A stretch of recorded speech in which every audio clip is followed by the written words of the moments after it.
আমের সিজনে আম দিয়ে যদি কিছু না বানানো যায় তো আফসোস তো থেকেই যায়। তাই আজ আমি আপনাদেরকে আম দিয়ে একটি রেসিপি করে দেখাবো, যা সাউথের সব থেকে ফেমাস ডিশ। আর এই রেসিপিটাকে বাড়িতে থাকা খুব কম উপকরণ দিয়ে খুব সহজেই বানিয়ে নিতে পারবেন। তো চলুন বেশি দেরি করবো না, শুরু করছি আমার আজকের রেসিপি। হ্যালো ফ্রেন্ডস, আমি পিনু কুক উইথ পিনুতে আপনাদের সবাইকে স্বাগত। এই রেসিপিটি বানানোর জন্য সবার প্রথমে আমি নিয়েছি 250 গ্রাম বাসমতি চাল। আপনারা চাইলে রেগুলার চালও নিয়ে নিতে পারেন। এবার এই চালটাকে 3 থেকে 4 বার জল পাল্টে পাল্টে ধুয়ে নেব। দেখুন আমি চালটাকে ভালো করে ধুয়ে নিয়েছি। এবার রান্না করে নেব। তার জন্যে আমি একটা পাত্রে জল গরম করতে দিয়েছিলাম।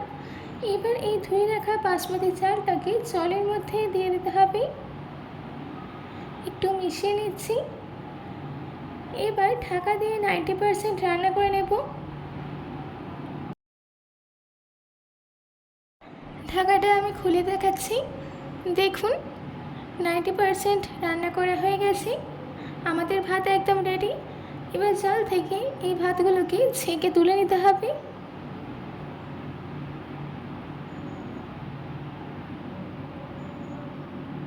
এবার এইদিকে আমি নিয়েছি 2টো কাঁচা আম। কাঁচা আম দুটোকে ভালো করে ধুয়ে খোসা ছাড়িয়ে নিয়েছিলাম। এবার আমি আম দুটোকে গ্রেট করে নেব। গ্রেটারে ছোট হোল দিয়ে গ্রেট করে নিতে হবে। দেখুন আমি আম দুটোকে গ্রেট করে নিয়েছি। এবার চলে যাচ্ছি নেক্সট প্রসেসে।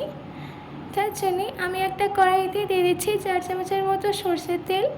তেল গরম হয়ে গেলে দিয়ে দিতে হবে 1/2 চামচ সর্ষে, 1/2 চামচ জিরে, 4 চামচ ছোলার ডাল, 2 চামচ বিউলির ডাল, 5 চামচ কাঁচা বাদাম। এবার এই সব কিছুকে কিছুক্ষণের জন্য ভেজে নিতে হবে। যদি আমার আজকের এই রেসিপিটি আপনাদের ভালো লাগে তো প্লিজ লাইক করে এবং সাবস্ক্রাইব করে পাশে থাকা বেল আইকনটি ক্লিক করে দেবেন, যাতে আমি যেই নতুন নতুন রেসিপি ছাড়ি সেটা আপনাদের কাছে চলে যায়। আর এই রেসিপিটাকে প্রচুর পরিমাণে সবার কাছে শেয়ার করে দেবেন। এবার এই সব কিছু ভালো করে ভেজে নেওয়ার পর দিয়ে দিতে হবে 6টা কাঁচা লঙ্কা আর 12টা কারি পাতা। কাঁচা লঙ্কা আর কারি পাতাটাকে ভালো করে ভেজে নিতে হবে।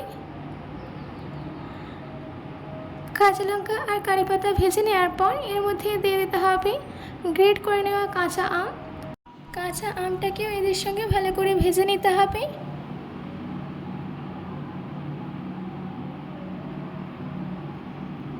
এবার এর মধ্যে দিয়ে দিচ্ছি 1/2 চামচ হলুদ গুঁড়ো, স্বাদ মতো নুন।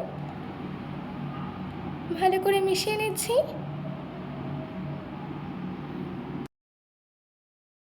এবার এর মধ্যে দিয়ে দিতে হবে বাসমতি চালের ভাত। ভাতটা দেওয়ার পর লো ফ্লেমে এইগুলোকে মিশিয়ে নেব। বেশি মেশাবেন না, হালকা হাতে এইগুলোকে মিশিয়ে নিতে হবে। আপনারা যদি বেশি মিশিয়ে ফেলেন তো ভাত ভেঙে যাওয়ার সম্ভাবনা থাকে। দেখুন কত সুন্দর ঝরঝরে হয়েছে আমাদের সাউথ ইন্ডিয়ার স্পেশাল ডিশ র ম্যাঙ্গো রাইস। এবার আমি এটাকে সার্ভ করে নিচ্ছি। আশা করছি আমার আজকের এই রেসিপিটি আপনাদের ভালো লেগেছে। বাড়িতে এটি অবশ্যই ট্রাই করবেন ও কমেন্ট করে জানাবেন যে কেমন হয়েছে। আজকের মতো এইটুকু। আবার দেখা হচ্ছে অন্য কোনো রেসিপি নিয়ে। ভালো থাকবেন, সুস্থ থাকবেন। ধন্যবাদ।